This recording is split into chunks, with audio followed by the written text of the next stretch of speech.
रवि प्रदोष व्रत कथा। एक समय सर्व प्राणियों के हितार्थ परम पावन भागीरथी के तट पर ऋषि समाज द्वारा विशाल गोष्ठी का आयोजन किया गया। इस सभा में व्यास जी के परम शिष्य पुराण वेता सूत जी महाराज हरि कीर्तन करते हुए पधारे। सूत जी को आते हुए देखकर सौनक आदि 88,000 ऋषि मुनियों ने खड़े होकर दंडवत प्रणाम किया। महाज्ञानी सूत जी ने भक्ति भाव से ऋषियों को हृदय से लगाया तथा आशीर्वाद दिया। विद्वान ऋषि गण और सब शिष्य आसनों पर विराजमान हुए।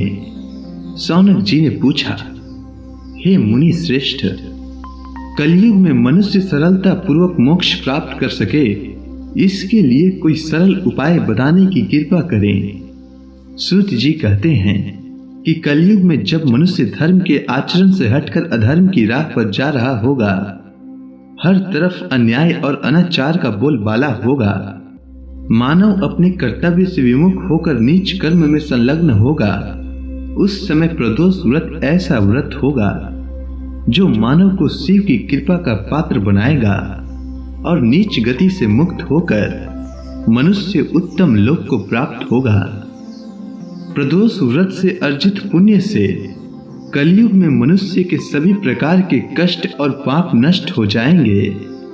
यह व्रत अति कल्याणकारी होगा। इस व्रत के प्रभाव से मनुष्य को अभीष्ट की प्राप्ति होगी। सौनक आदि ऋषियों ने पूछा, हे पूज्यवर महामते, कृपया यह बताने का कष्ट करें कि मंगलप्रद यह व्रत सबसे पहले किसने किया और उसे क्या फल प्राप्त हुआ। श्री सूत जी बोले, आप सभी शिव के परम भक्त हैं। आपकी भक्ति को देखकर मैं व्रती मनुष्यों की कथा कहता हूं, ध्यान पूर्वक सुनिए। एक गांव में अति दीन ब्राह्मण निवास करता था। उसकी साध्वी स्त्री प्रदोष व्रत किया करती थी। उसके एक ही पुत्र थे। एक समय की बात है, वह पुत्र गंगा स्नान करने के लिए गया। दुर्भाग्यवश मार्ग में उसे चोरों ने घेर लिया और वे कहने लगे कि हम तुम्हें मारेंगे नहीं, अगर तुम अपने पिता के गुप्त धन के बारे में हमें बतला दो। बालक दीन भाव से कहने लगा कि बंधुओं, हम अत्यंत दुखी दीन हैं, हमारे पास धन कहाँ है। तब चोरों ने कहा कि तेरे इस पोटली में क्या बंधा है। बालक ने निसंकोच कहा कि मेरी माँ ने मेरे लिए रोटियां दी है।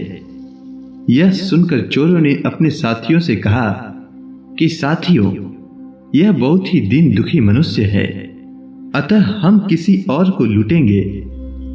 इतना कहकर चोरों ने उस बालक को जाने दिया। बालक वहां से चलते हुए एक नगर में पहुंचा। नगर के पास एक बरगद का पेड़ था। वह बालक उसी बरगद के वृक्ष की छाया में सो गया।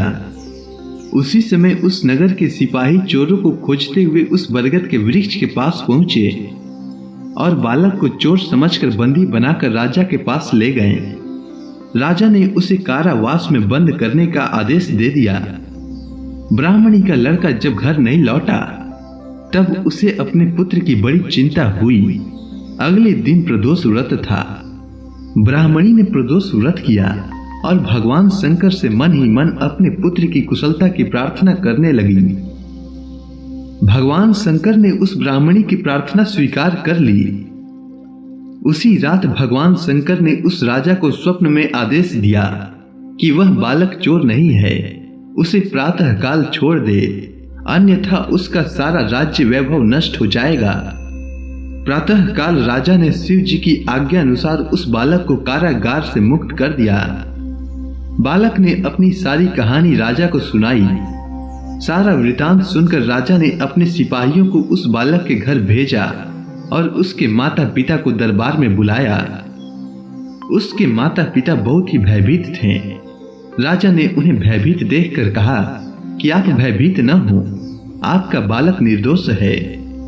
राजा ने ब्राह्मण को 5 गांव दान में दिए, जिससे कि वे सुखपूर्वक अपना जीवन व्यतीत कर सकें। भगवान शिव की कृपा से ब्राह्मण परिवार आनंद से रहने लगा। अतः जो भी मनुष्य रवि प्रदोष व्रत को करता है वह सुखपूर्वक और निरोगी होकर अपना पूर्ण जीवन व्यतीत करता है और अंत में मोक्ष को प्राप्त करता है। हे ऋषियों, मैं तो कहूंगा कि कलयुग में इससे बढ़कर मनुष्यों के लिए और कोई व्रत हो ही नहीं सकता। अगर आपको रवि प्रदोष व्रत की कथा अच्छी लगी हो तो कमेंट सेक्शन में ओम नमः शिवाय लिखना न भूलें। धन्यवाद।